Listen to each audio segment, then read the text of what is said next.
স্বৈরাচার ছাড়া আর কিছুই হতে পারে না। কত বড় জুলুম, জুলুমের সর্বোচ্চ শিখরে পৌঁছে গেলে মানুষ কত বড় জুলুম জালেম হলে পড়ে।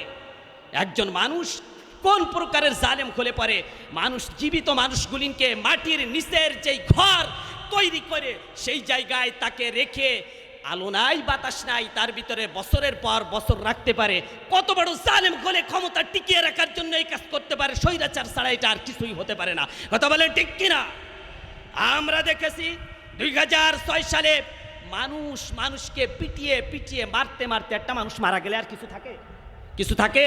তার উপরে দাঁড়িয়ে নৃত্য করে। এটা কত বড় জালেম হলে এই কাজ করা সম্ভব। স্বৈরাচারের দ্বিতীয় নাম্বারের গুণ হলো স্বৈরাচার হয় মূর্তি পূজা। কি হয়? আমরা দেখেছি গোটা বাংলাদেশটা মূর্তি দিয়েছে ফেলেছে। আহারে 2024-এর আগে গোটা বাংলাদেশের দিকে তাকাইলে মনে হয় নমরুদের রাজ্যে আমরা বসবাস করি। কথা বলেন ঠিক কিনা? নমরুদের রাজ্যে বসবাস করি। মোড়ে মোড়ে মূর্তি, প্রত্যেকটা জায়গায় জায়গায় মূর্তি, হাটে মাঠে ঘাটে, প্রত্যেকটা অফিস আদালতে মূর্তি। খুব আফসোস লাগে, খুব আফসোস লাগে। আগে একটা সময় স্কুল কলেজ ইউনিভার্সিটিতে মূর্তি ছিল। সর্বশেষ আমরা দেখেছি 2009 সালে যখন স্বৈরাচার ক্ষমতা আসার পরে এক একটা ফাজেল কামেল আর দাখিল মাদ্রাসার এক একটা প্রিন্সিপাল বাসা থাকে, এক একজন আলেম তার মাথার উপরে বাবার মূর্তি আর আম্মার মূর্তি। কথা বলেন ছিল কিনা? এই মূর্তি যখন গোটা বাংলাদেশের তাওহিদি জনতা, আমরা তো মূর্তি পার্টি না, আমরা হচ্ছে তাওহিদপন্থী। আমরা তাওহিদপন্থী। আমরা হলে ইব্রাহিম আলাইহিস সালাতু ওয়াস সালামের রুহানি সন্তান। কার সন্তান? ইব্রাহিম আলাইহিস সালাতু ওয়াস সালামের রুহানি সন্তান। সুযোগ যখন পেয়েছেন জাতি মাত্র 2 থেকে 3 ঘন্টার ভিতরে লাঠি দিয়া সমস্ত মূর্তিগুলিকে বাংলাদেশ ছাড়া করে দিয়েছেন। কথা বলে ঠিক কিনা ভাইরা আমার? এই কারণে আমরা হচ্ছেন তাওহিদপন্থী। স্বৈরাচারের তৃতীয় নাম্বারের গুণ হচ্ছে স্বৈরাচার হয় হলো নিষ্ঠুর। কোন প্রকারের নিষ্ঠুর হলে পরে?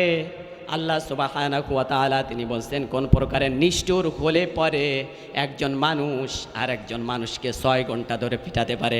আপনারা কি আবরার ফাহাদের কথা ভুলে গিয়েছেন?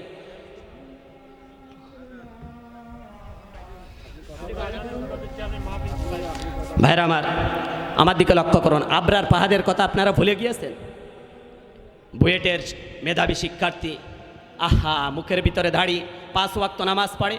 এই 5 ওয়াক্ত নামাজের জন্য তার বন্ধুকে দেখে, এই বন্ধুকে ডেকে নেওয়ার কারণে তাকে 1টা 2টা নয় 6 ঘন্টা ধরে পিটিয়ে পিটিয়ে এমন অবস্থা করেছে, যখন তিনি একেবারে মৃত্যুর শয্যায় চলে গিয়েছেন তখন তাকে তার এক সাথীর কাছে বলতেছেন যারা পিটাচ্ছে যে আমাকে একটু পানি দাও, আমি তো মারা যাব।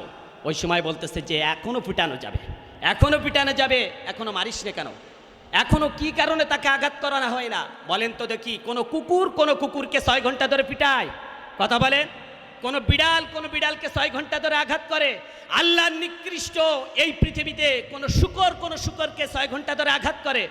তাহলে যেই কাজ শুকরে করে না, কুকুরে করে না, যেই কাজ বিড়ালে করে না, সেই কাজ আমরা দেখেছি এই পৃথিবীর নিকৃষ্ট স্বৈরাচার তার দোসর তারাই করে। কথা বলেন ঠিক কিনা?